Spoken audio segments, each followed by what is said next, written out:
everyone, it's Meg, and today I'm going to be sharing with you guys all of the physical books that I have on my TBR. TBRs are something that differ from person to person. Some people have humongous ones with like over 100 books. Some people don't even have a TBR because they are ace and actually read every single book that they buy. I'm somebody who kind of lands in the middle.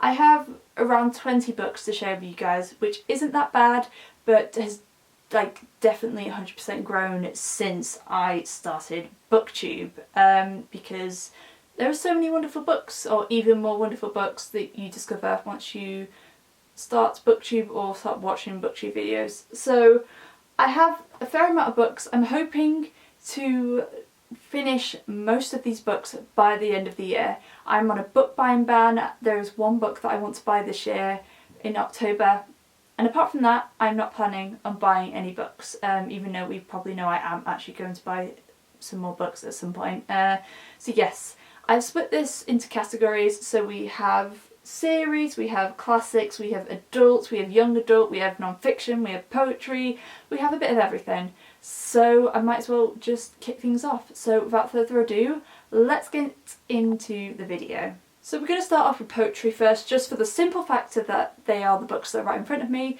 and I'm not including anthologies in this, just for the simple factor that I feel like most anthologies, not all, but most of them are ones where you kind of dip in and out. So these are all mainly collections from just one poet. So the first one that I have is The World's Wife by Caroline Duffy, and this is a collection. I have actually started reading it a while ago, but I really need to carry on, and I've wanted to read something from Caroline Duffy for ages, and what I have read of her work so far I've really enjoyed. And I know that this is about the female companions, whether it's like sisters or mothers or wives of famous men, whether they are fictional, whether they are legends, whether they are real from the past, and it just seems like a really interesting collection, and it's one that I really want to get to. Next we have O Fractious Day by Lewis Carroll. This is a Penguin Little Black Classics book, and this just has some really cute poems in it. It has ones from Alice in Wonderland and The Hunting of the Snark, I think, and it's just really cute, and this is like my second one of these that I have, so it's really cute, and I like Lewis Carroll's poems, so I need to read this. Next up we have the Evermen's Poetry Collection for Emily Dickinson's poetry. I do have another collection by Emily Dickinson. It's a Barnes & Noble's classic edition, but I don't know if I'm going to read everything from there because I'm sure some of the poems might be in here. Again, I've actually started reading this. I'm probably nearly halfway through, or about halfway through, but I really wanted to read Emily Dickinson for ages, and I've had this book for about 2 years and I've still not finished it. So this is another one that I really want to get to because I really want to kind of broaden my horizons when it comes to the type of poets that I read. So this is another one that I have started that I actually want to finish. Talking about books that I have not finished yet, next we have Answering Back, Living Poets Reply to Poetries of the Past, which is edited by Caroline Duffy. And I've had this book for like a good couple of years now, and again, I started it, but I have not finished it.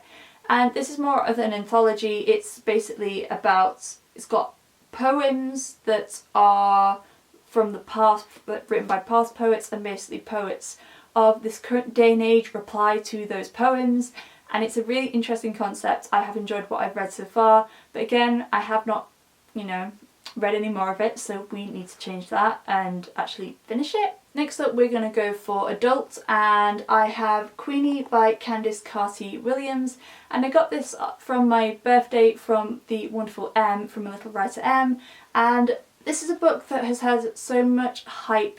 I don't know how much hype it's had on BookTube, but just like in the general bookish world, it's had so much hype, and for some reason, only fairly recently, I have read what it's about, and now I want to read it.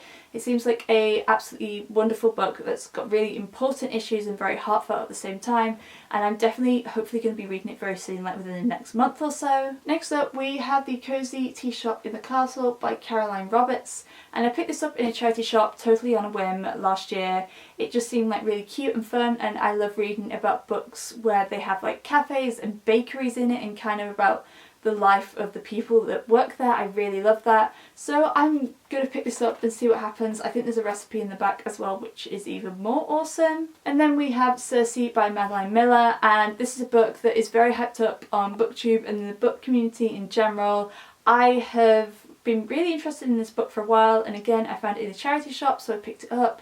I am planning on reading it fairly soon. If I don't read it in the summer, I'm definitely reading it in the autumn, because total autumn vibes for this cover. And yeah, I'm just really interested to see what I think about it, because I don't know a lot about Greek gods, and I don't know what Circe is the god of, if you see what I mean. So I'm very interested to read about this and see what I think. Next up we have non-fiction, and I have 3 books for this. So the first one is Eat, Pray, Love by Elizabeth Gilbert. Again, a very well loved book that has changed so many people's lives. I have watched the film of this book and I did really enjoy it. It was quite a while ago since I did watch the film.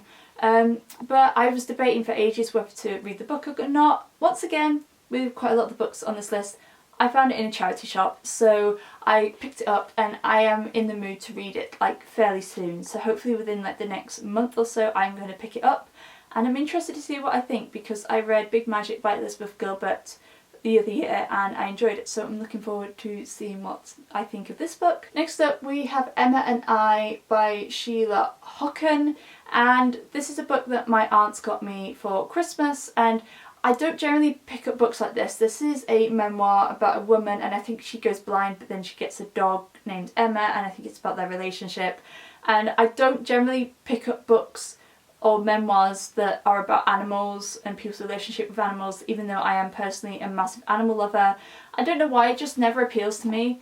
But my aunt read this book and she really loved it, and I definitely go by her opinion since she used to be a librarian and she reads a lot of books. So I'm going to give this a go at some point and see what I think. And then we have Wild by Cheryl Strayed, and this is another book that I tried to read. I got up to page like 89 or something. This was a very, very long time ago, like 2015, maybe 2016 when I first read this book. Or started reading it, should I say. And I just wasn't that much into memoirs at the time, so I put it down. But I am willing to give it another go. I haven't watched the film yet. I would like to watch the film.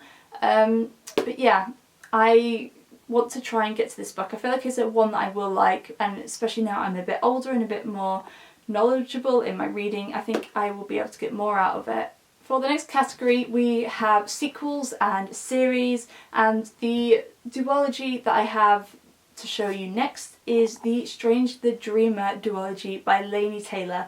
And I found both of these books in charity shops last year, and within like the same week, within like the same couple of days, so it was obviously a sign that apparently I need to read this series, and I'm building myself up to read it because I know a lot of people love this series a lot, but then there's quite a few people who aren't a fan.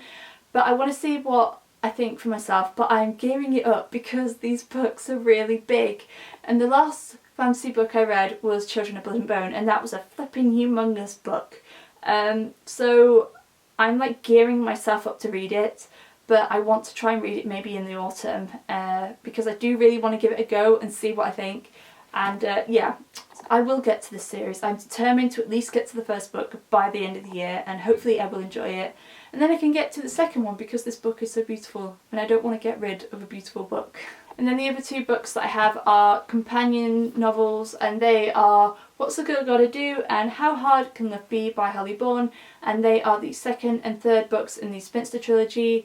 I don't believe you really have to read these books, like to read the first book, which is Am I Normal Yet? I don't think you have to read them in order, but they do follow the same group of girls.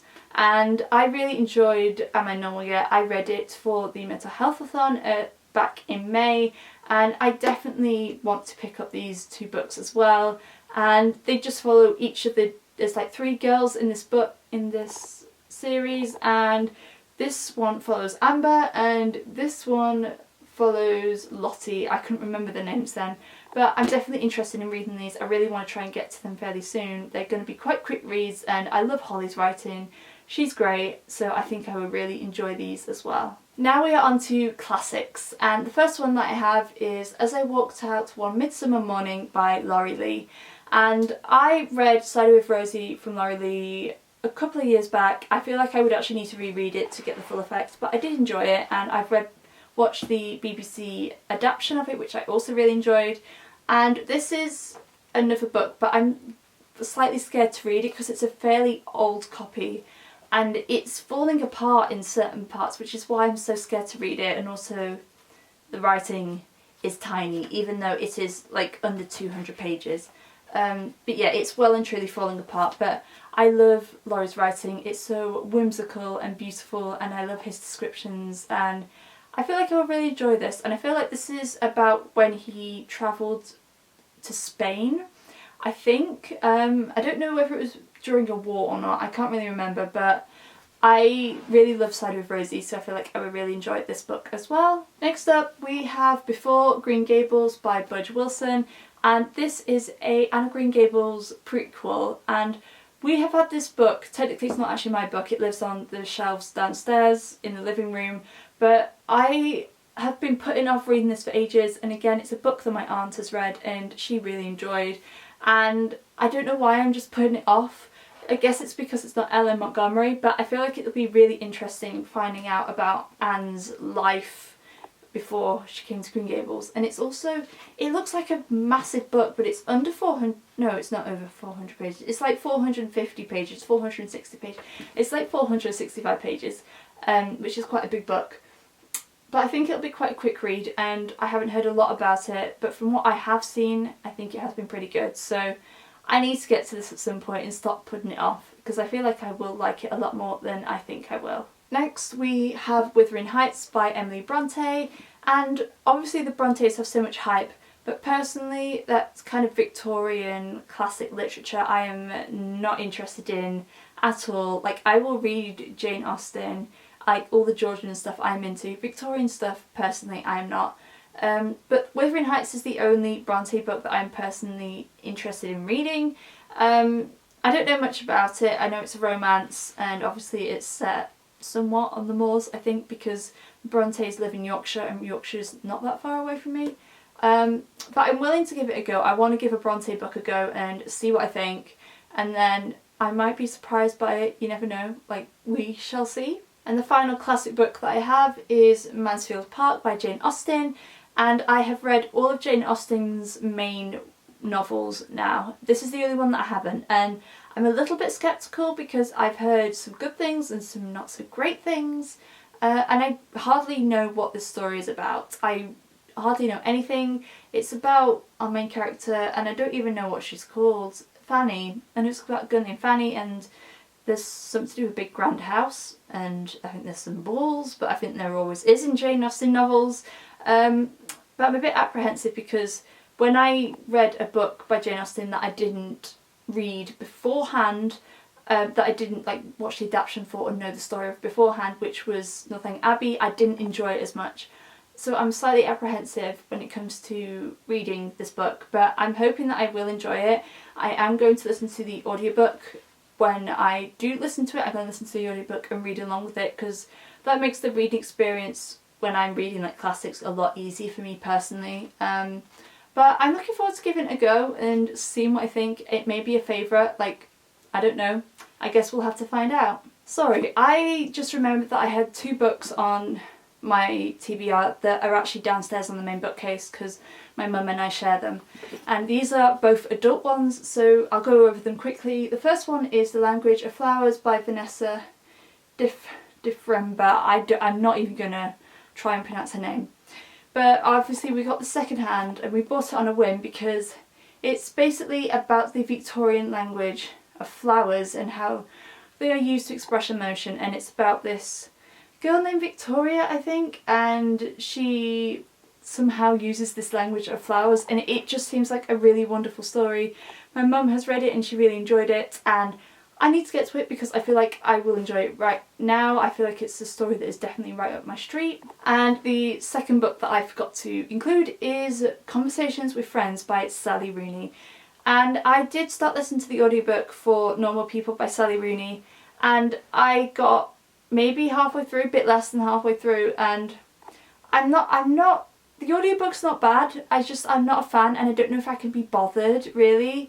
Like, I know so many people love that book, but I feel like I might just watch the TV series instead. I may end up reading the book eventually, but I feel like I would have enjoyed it a lot more if I had read it physically, so I may return to it at some point. But I definitely want to try Conversation with Friends. I know briefly what it's about, and I've heard lots of good things about this as well, so I definitely want to get to this at some point and see what I think. Now we are on to the last section, which is young adult, and I have 2 books by Alice Oseman. The first one is Nick and Charlie, and this is a novella, and I actually just got this yesterday in the post, and I'm actually going to start reading it today.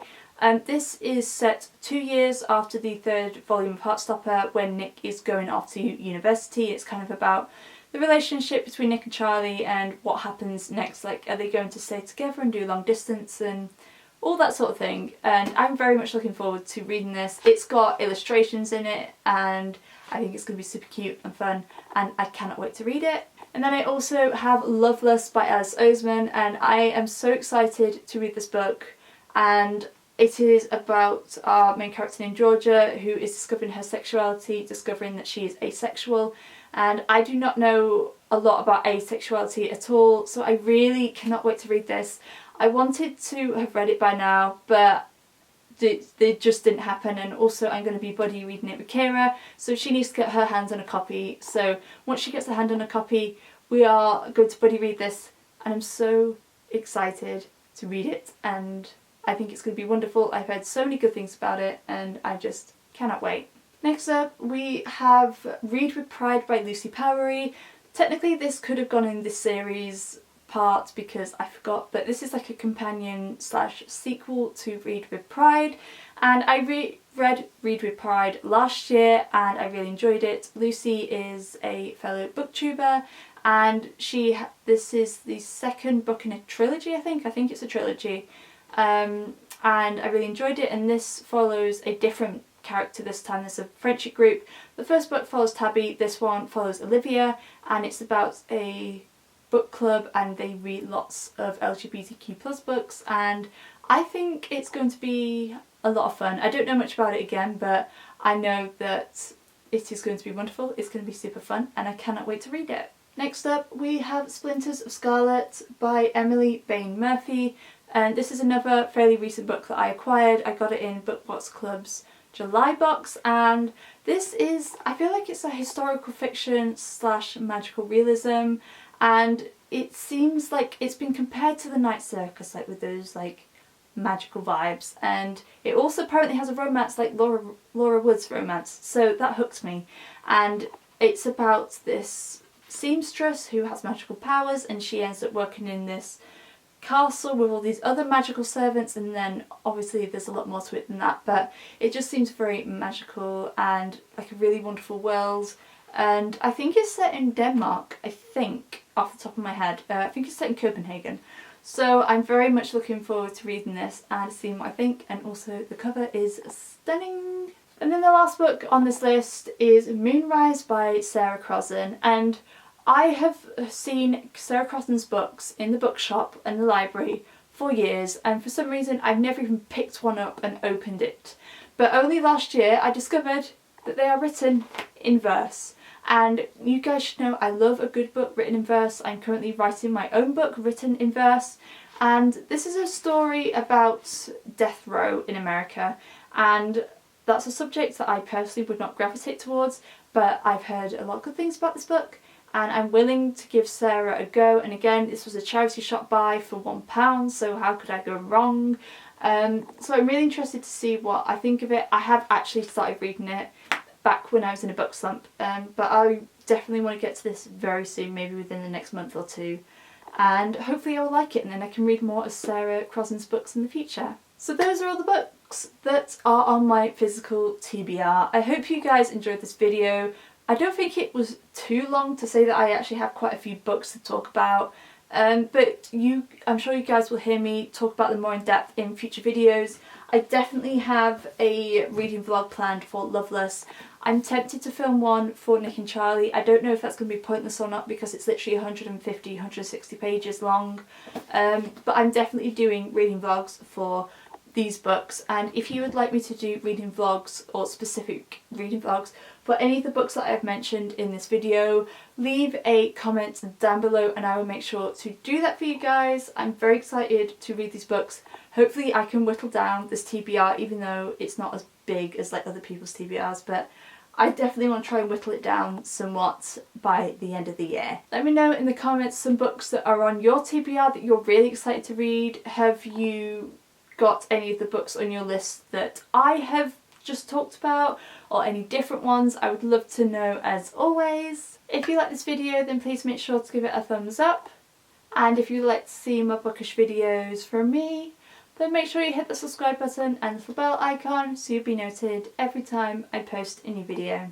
As always, I will leave the links to my social media along with the links to my Goodreads in the description down below for you guys. Thank you guys so much for watching. I appreciate you so much, and I will see you again very soon. Bye!